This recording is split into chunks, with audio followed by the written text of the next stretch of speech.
Bismillahirrahmanirrahim. Assalamualaikum warahmatullahi wabarakatuh.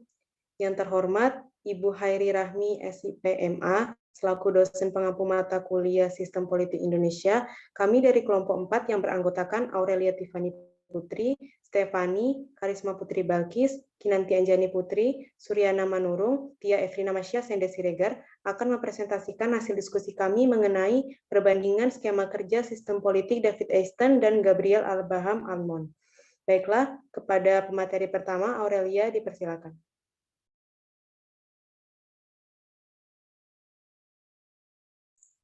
Baik, terima kasih kepada moderator. Sistem adalah kesatuan seperangkat struktur yang memiliki fungsi masing-masing yang bekerja untuk mencapai tujuan tertentu. Sistem politik adalah kesatuan atau kolektivitas seperangkat struktur politik yang memiliki fungsi masing-masing yang bekerja untuk mencapai tujuan suatu negara.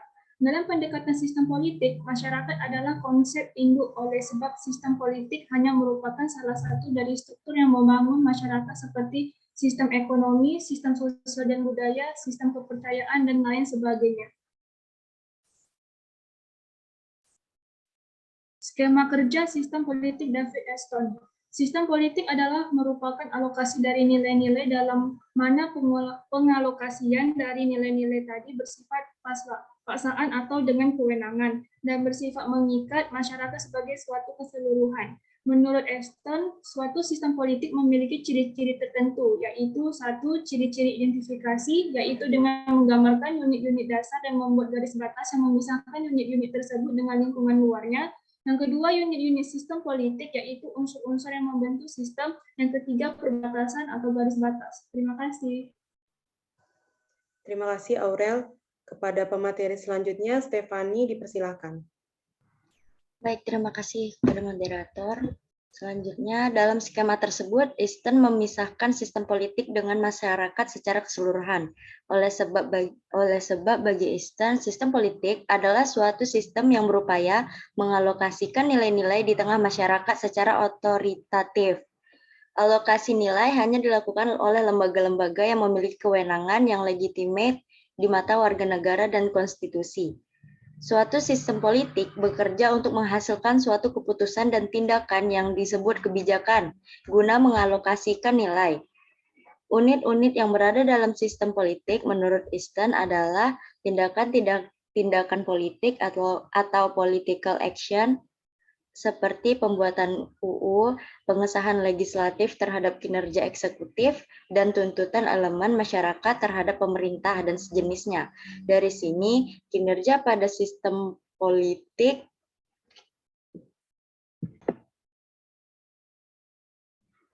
memperoleh masukan dari input. Input terdiri dari tuntutan dan dukungan. Tuntutan dapat muncul baik dalam sistem politik atau lingkungan di mana sistem politik itu berada. Tuntutan itu kemudian digarap oleh aktor-aktor politik yang berada dalam sistem politik itu. Di sisi lain, ada dukungan merupakan tindakan yang bisa melestarikan atau menolak sistem politik.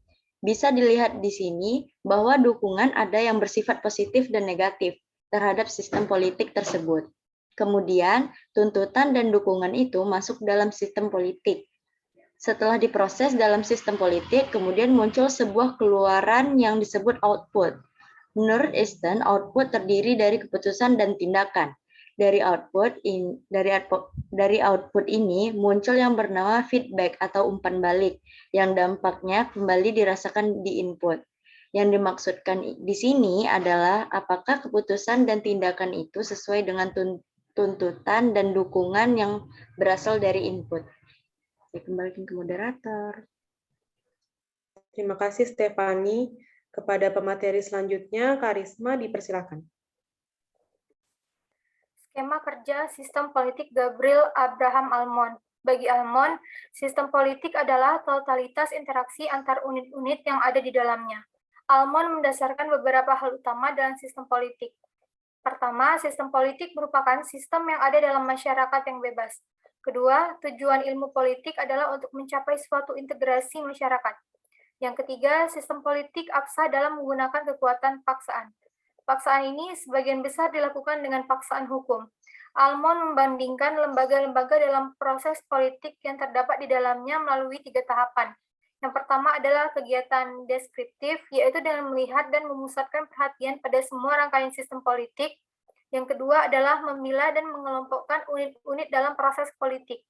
Yang ketiga adalah mencari hubungan antar unit yang tergabung dalam sistem politik. Menurut Almond, ada 3 konsep yang digunakan dalam membandingkan berbagai sistem politik, yaitu sistem, struktur, dan fungsi. Sistem digunakan sebagai konsep dengan adanya organisasi yang berinteraksi masyarakat dalam mencapai tujuan tertentu. Dan agar sistem berjalan dengan baik, maka memerlukan struktur sebagai proses berjalannya fungsi politik tersebut. Terima kasih. Terima kasih, Karisma. Kepada pemateri selanjutnya, Suryana, dipersilahkan. Baik, terima kasih moderator. Kemudian lembaga politik mempunyai 3 fungsi. Yang pertama adalah sosialisasi politik, merupakan fungsi untuk mengembangkan dan memperkuat sikap-sikap politik di kalangan penduduk untuk menjalankan peranan-peranan politik, administratif, dan yudisial. Yang kedua ada komunikasi politik, merupakan jalan mengalirnya informasi melalui masyarakat dan melalui berbagai struktur yang ada dalam sistem politik. Dan yang ketiga adalah rekrutmen politik, merupakan fungsi yang digunakan untuk menyeleksi rakyat dalam kegiatan politik dan jabatan pemerintah melalui penampilan dalam media komunikasi, menjadi anggota organisasi, mencalonkan diri untuk jabatan tertentu. Yang kemudian di level input, sosialisasi dan rekrutmen politik meliputi rekrutmen individu dan aneka kelas masyarakat, etnik, kelompok, dan sejenisnya untuk masuk ke dalam partai politik, birokrasi, lembaga yudisial, dan sebagainya. Almond melindungi sistem politik ke dalam 3 level. Level pertama terdiri atas 6 fungsi konversi, yaitu, saya kembalikan ke moderator. Terima kasih, Suryana. Kepada pemateri selanjutnya, Tia, dipersilahkan. Baik, terima kasih moderator.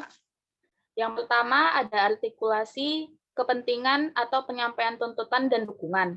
Yang kedua ada agregasi kepentingan atau pengelompokan ataupun pengkombinasian aneka kepentingan ke dalam wujud rancangan undang-undang. Yang ketiga ada komunikasi politik. Keempat ada pembuatan peraturan atau pengkonversian rancangan undang-undang menjadi undang-undang atau peraturan lain yang sifatnya mengikat. Yang kelima ada pelaksanaan peraturan atau penerapan aturan umum undang-undang dan peraturan lain ke tingkat warga negara. Yang keenam ada pengawasan peraturan atau pengawasan jalannya penerapan undang-undang di kalangan warga negara. Fungsi nomor 1 hingga 3 berhubungan dengan tuntutan dan dukungan yang masuk melalui mekanisme input, sementara fungsi nomor 4 hingga 6 berada di sisi keluaran berupa keputusan serta tindakan. Kesimpulannya, pendekatan sistem politik Gabriel sama dengan pendekatan sistem politik Edson, namun lebih komprehensif dengan input, tuntutan, dukungan, proses politik, fungsi politik, lingkungan internal, dan eksternalnya. Sistem politik menurut David Easton sangat membantu dalam memahami bekerjanya sistem politik. Namun sistem ini terlalu umum, too transferential, axiomatic to be of real use. Masih bersifat teoritis, operasionalisasi konsep-konsep yang ditawarkan oleh Edson tidaklah mudah karena dalam kenyataannya dibutuhkan sebagai macam atribut atau agama, budaya, sosial, ekonomi, dan ideologi. Selain demand dan support dalam konvensi proses, selain itu untuk melaksanakan konsep Edson harus mempertimbangkan perkembangan sejarah sistem tersebut. Tanpa mempertimbangkan hal-hal di atas, akan sulit membedakan antara situasi kritis dan normal, tuntutan utama, dan marginal. Konsep yang dikeluarkan oleh Eston tidak netral dan mengandung nilai-nilai liberal. Gagasan Eston akan sulit digunakan untuk menganalisis masyarakat yang sedang berkembang dan membandingkan berbagai sistem politik yang ada. Saya kembalikan kepada moderator. Terima kasih, Tia. Baiklah, sekian yang dapat kami sampaikan. Apabila ada salah kata, kami mohon maaf. Saya akhiri dengan wassalamualaikum warahmatullahi wabarakatuh.